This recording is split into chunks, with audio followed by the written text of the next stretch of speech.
This can contain 27 grams of sugar. That's as much sugar as a Snickers bar. But here's the crazy part.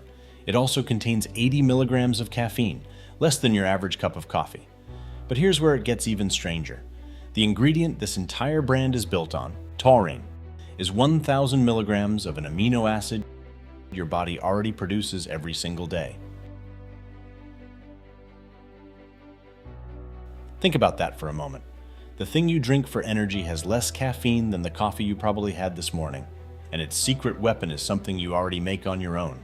Today, we're breaking down how a Thai pharmacist and an Austrian marketing executive turned a truck driver's hangover cure into a company generating over 11 billion euros a year, and how one 5-word slogan became the most expensive advertising mistake in beverage history. Thailand is booming, and its economy runs on truck drivers and construction workers pulling 16-hour shifts. They need energy, and a Thai pharmacist named Chaleo Uvidya looks at what they're drinking, weak, watery tonics, and sees an opportunity. He mixes a thick, sweet syrup loaded with caffeine, sugar, and taurine, an amino acid he has read about in scientific journals. He calls it Krating Deng, which translates as red gaur, after a wild bull native to Southeast Asia.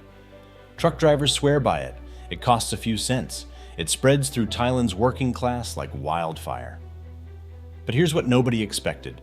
In 1982, an Austrian marketing executive named Dietrich Mateschitz lands in Bangkok for a meeting, and his jet lag is brutal. Someone hands him a bottle of Krating Deng. The story goes, his hangover vanished. His jet lag vanished. He felt awake for the first time in days. Mateschitz flies back to Austria with one idea. What if the West, with its desk jobs, its all-nighters, its party culture, needed this too? He partners with Chaleo, reformulates the syrup for European taste, carbonates it, puts it in a slim silver and blue can, and in 1987, Red Bull is born. Same ingredients, same promise. But packaged for a completely different animal, the tired Western office worker who believes he is buying something extraordinary and is in fact buying sugar and caffeine in a narrower can than his usual soft drink. The genius was not the formula. The genius was the positioning. Here's the scale. More than 440 cans every single second, over 26,000 every minute. In 2025 alone, Red Bull sold 13.9 billion cans worldwide. That is nearly 2 cans for every person on Earth, from one company with one product built on a recipe that has barely changed in nearly 4 decades. In the United States, Red Bull alone holds 44% of the entire energy drink market. Its closest rival, Monster, sits at 33%. And all of it started with a pharmacist in Bangkok mixing syrup for truck drivers in the middle of a Southeast Asian economic boom. The brand is now so embedded in culture that it owns extreme sports teams, 2 Formula One teams, a record label, and a media empire that produces more original content than some television networks. It does not sell you a drink. It sells you the feeling of being awake when everyone else is asleep. That feeling, it turns out, is worth considerably more than the ingredients required to produce it. But let's go inside the factory, because the recipe reveals something the marketing never shows you. Every can starts with the same 3 things: water, sugar, and caffeine. The water is filtered. The sugar, all 27 grams of it, is dissolved in. Then comes the part nobody thinks about: taurine. Red Bull's factories add 1,000 milligrams of taurine to every single can. And here's what that actually is. Taurine is an amino acid.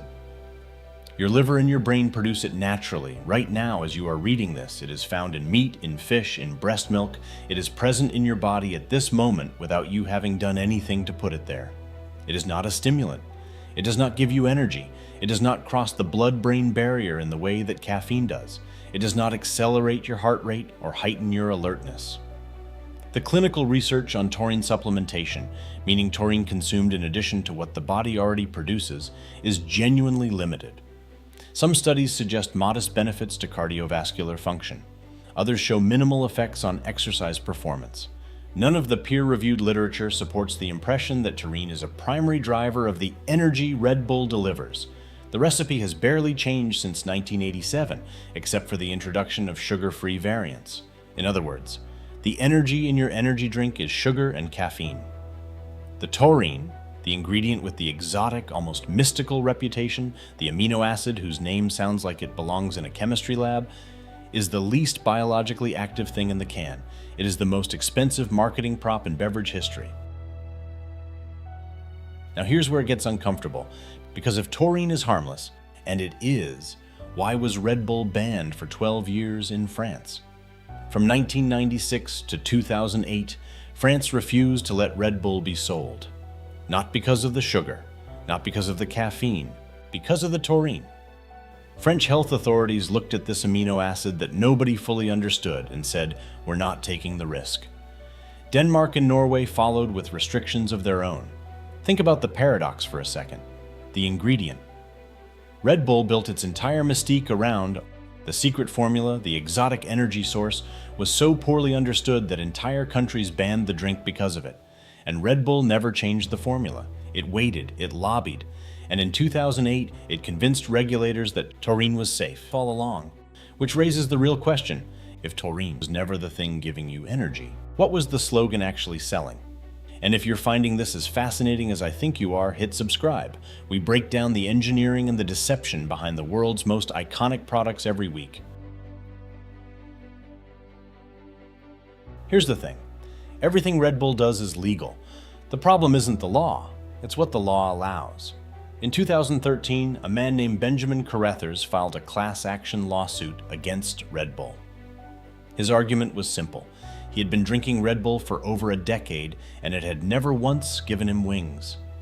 He argued the slogan, "Red Bull gives you wings," was false advertising, a promise the product never delivers. Red Bull fought it. Then in 2014, they settled for $13 million. They did not admit wrongdoing. They simply agreed to pay. Think about that for a moment. A company paid $13 million, not for making a bad product, but for a slogan. And here's the twist. Around 2012, a year before Carruthers even filed, Red Bull had already quietly tweaked the slogan to "The winking spelling gives you wings." So those are two separate stories. The slogan softened, and then the company paid $13 million to make the class action disappear. Either way, the wings promise was never what the can actually delivered. Pattern interrupt. We started with a pharmacist in Bangkok mixing syrup for truck drivers. We end with one of the most valuable beverage brands on earth, a company that paid $13 million just to make a slogan problem go away. But here's the part nobody talks about.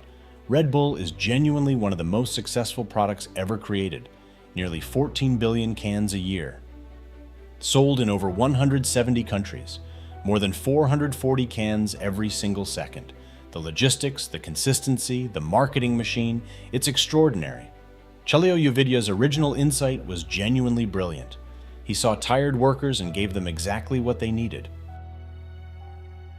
This is a story about a great product with a marketing problem. Specifically, the problem of marketing. 27 grams of sugar and a harmless amino acid to hundreds of millions of people who believe they are buying something closer to rocket fuel than a soft drink. So here's my question to you.